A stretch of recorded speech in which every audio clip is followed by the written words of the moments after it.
keys are to the glory days at the stick. From who's got it better than us to brick by brick. It's always the 49ers way, from off-season to game day. Yeah, we talk back. It's the 49ers Cutback.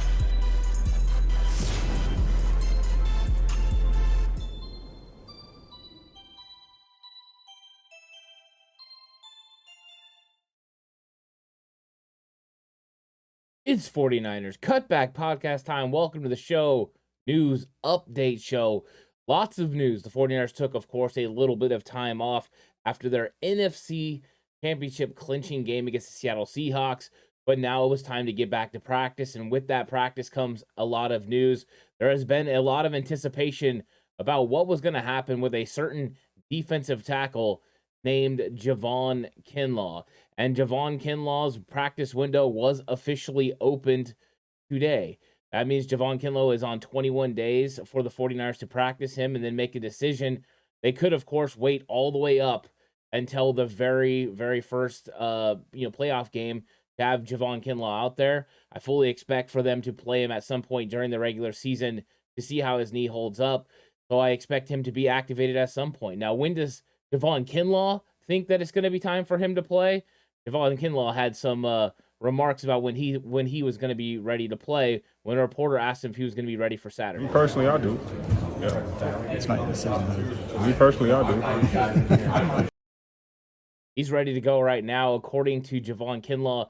Kinlaw is not expecting himself to miss any games anymore. He's ready to be out there. He's ready to play against the Washington Commanders on Christmas Eve. So we'll see. We'll see if Javon Kinlaw is actually going to be able to get out there. Of course, it's going to be the medical staff and the coaching staff that ultimately makes the decision. Javon Kinlaw has been pretty set on the fact that he wanted to play from the very beginning. So Kinlaw will be back at some point. Will it be Saturday? I think we'll get more about this as the week goes on, and we'll have a better idea.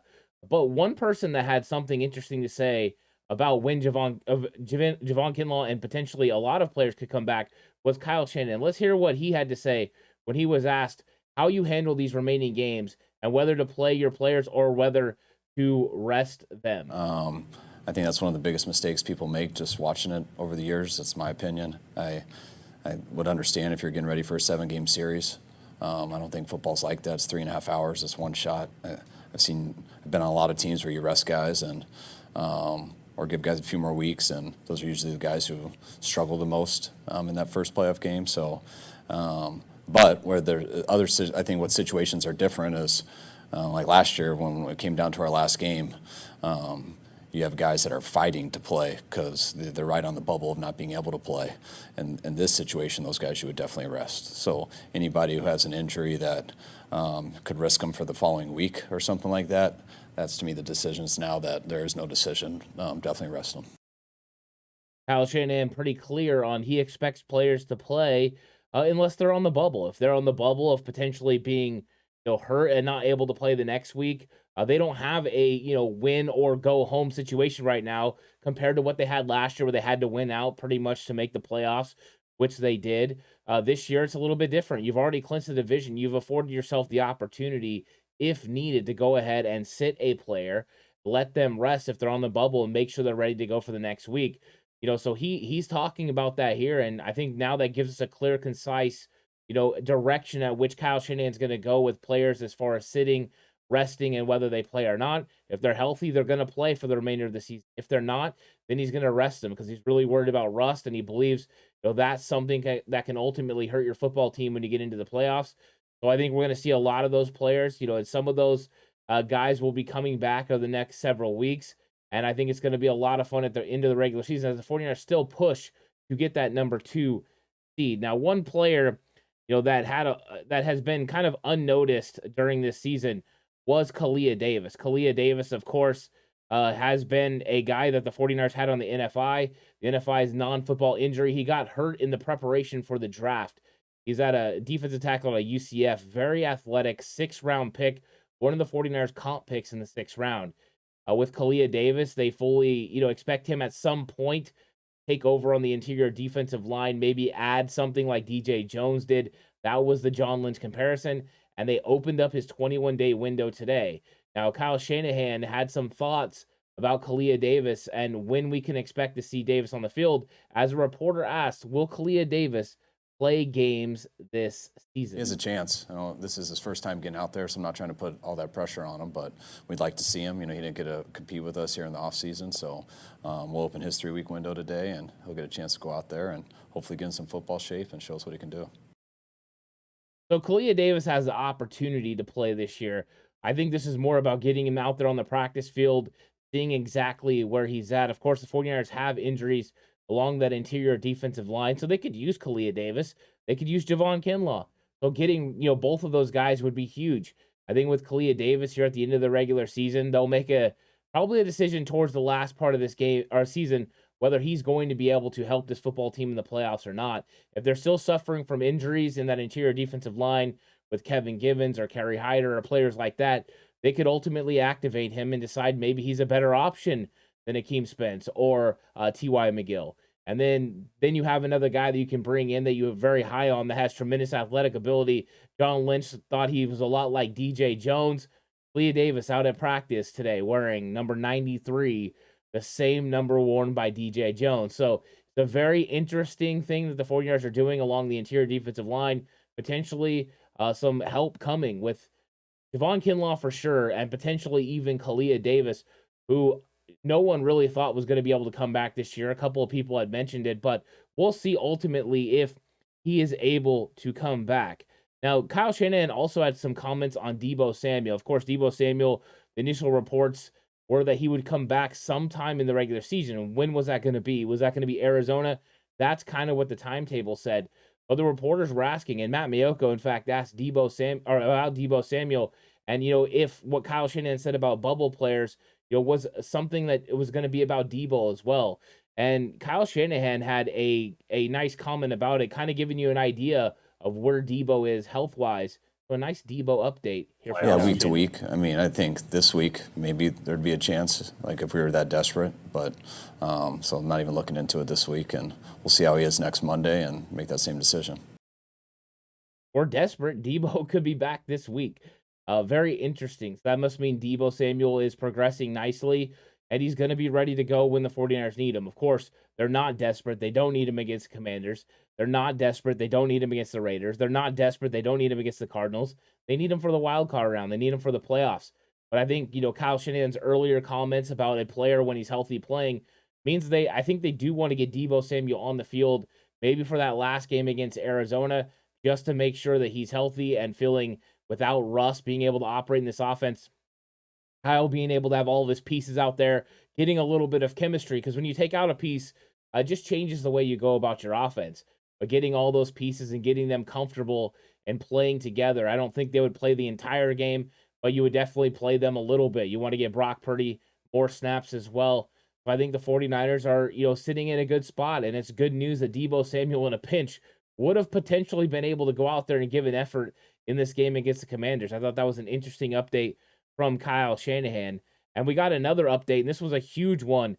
Mooney Ward, Charvarious Ward, he's a guy that was playing so good against DK Metcalf in this football game. Absolutely fantastic.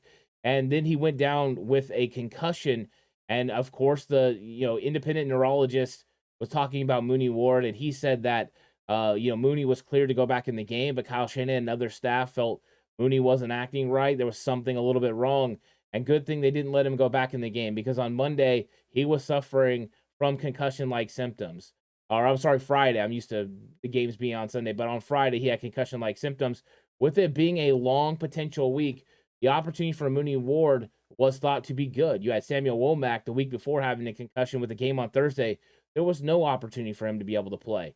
But the good news is not only is Mooney Ward doing pretty good as far as concussion protocol, he was already limited at practice. That means he's progressing nicely through the protocol and should be on track to be able to play this week against the Washington Commanders, which is nice because he definitely locks down one side of the field. And Sauel Womack, who we just mentioned a second ago, he is now ready to practice. He was not a part of the injury report. He's a full participant at practice, and that's good news for the San Francisco 49ers, because getting Sauel Womack back is good. They didn't have him last week. They turned to Janoris Jenkins, and that worked out for the 49ers. Jenkins came in and played pretty well. They were already down because of an ankle injury, Ambry Thomas. So the 49ers definitely, needed to do some things in that secondary. And Jenkins came in and he filled the role that he needed to fill. But it'll be nice having Womack back, because not only is Womack a guy that can play in the nickel and play outside, so he's your first most versatile cornerback to go in, but also he's a dominant special teams player, one of the best in the league right now. And what he does, he's been fantastic all year. The 49ers could use him. You could see as they were suffering injuries to some of their positions, their secondary, it kind of affected their special teams a little bit. So looking to see them bounce back, getting some of these guys back. Jenkins, of course, plays special teams. He even made a couple tackles, but he's not Sam Womack when it comes to special teams. But Brock Purdy is also a guy that has been dealing with the oblique, dealing with the rib, and Purdy was one of the guys that was limited at practice. They had a few limited players, of course. Defensive lineman Eric Armstead, he's been limited pretty much every week as he's still been dealing with the foot and ankle. You're going to make sure you keep him healthy. Christian McCaffrey, that same knee, the knee irritation, taking it nice and easy with him. Charvarious Ward, good news. He's been dealing with a knee injury, but now he's limited in practice. Another really big special teams player that could help this 49ers team. Him and Womack coming back could be huge. Of course, Brock Purdy that we mentioned. And then Ambry Thomas has been day-to-day with the ankle. He left the Seattle game with the ankle, but he's limited in practice. And then, of course, Charvarious Ward, who we mentioned earlier. Those are all good news. Full participant in practice, Danny Gray. So Danny Gray is he's back. He was dealing with a hamstring against Seattle, but he's good to go. We've had a hamstring from Danny Gray in a couple of occasions now this year. And then, of course, Sauel Womack back from concussion.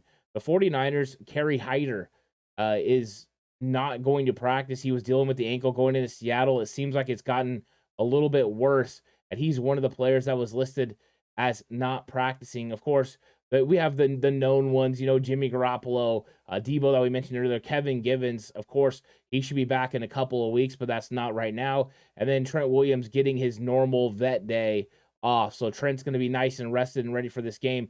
But Kerry Heider added to that not practice list, which means he may not play this week. I think that's a little concerning for the 49ers interior defensive line. If Kinlaw comes back, he will take that spot, and the 49ers will be A-okay.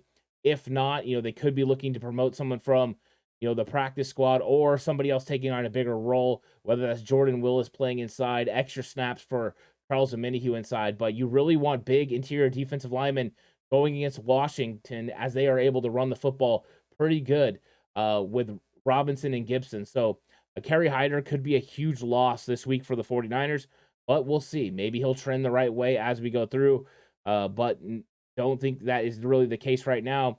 And then the 49ers went ahead and made a signing with signing cornerback Trey Swilling. So Trey Swilling is going to be a cornerback that they've added to this practice squad. As you can see, he's been with the Tennessee Titans, and the 49ers wanted to get more depth after losing Dante Johnson. Johnson, of course, went down with the ACL a couple weeks ago. That freed up a spot on the practice squad as Johnson goes, to the IR. And so they signed Schilling, and then now they're continue to bolster that secondary as they've been going through players, but a player that they could elevate to help play on special teams if needed. So just something of note to remember. And then the 49ers media schedule this week. It's going to be one of those ones. It's an interesting week because they play on Saturday. Of course, they started practice today. Kyle Shanahan had his press conference, and then they practiced. It was a good practice because you had the return of some players. Then tomorrow on Wednesday, they're going to practice at 12:58, and then there's going to be, of course, press conferences from D'Amico Ryans, Chris Forster, and Brock Purdy. And on Thursday, they close the whole thing down with a Thursday at 12:18 practice. And then Kyle Shanahan's going to talk to the media, and we will find out the injury designations, who's questionable, who's doubtful, who's out. All those things will come out then. Friday, no practice. Niners prepare. And on Saturday, Christmas Eve, the Commanders come to town to play the San Francisco 49ers. And what could actually be a playoff preview, but Commanders come in. They have a really good run game and a really good defense to go against the 49ers, and it's going to be a fun matchup. Really excited about it. 49ers overall staying pretty healthy. Some positive news with Kinlaw and Kalia Davis. Positive news with Charvarious Ward and Sauel Womack. So 49ers news trending in the right direction. I hope everybody had a really good weekend. Hope you're all looking forward to Christmas and this huge game, 49ers versus Commanders. Thanks for watching the show. If you made it all the way this far, if you could like the video, give the channel a subscription if you haven't already. Leave me a comment. Let me know what you thought of this episode. Thank you guys all so much for watching, and stay safe. And remember, the right way is always the 49ers way.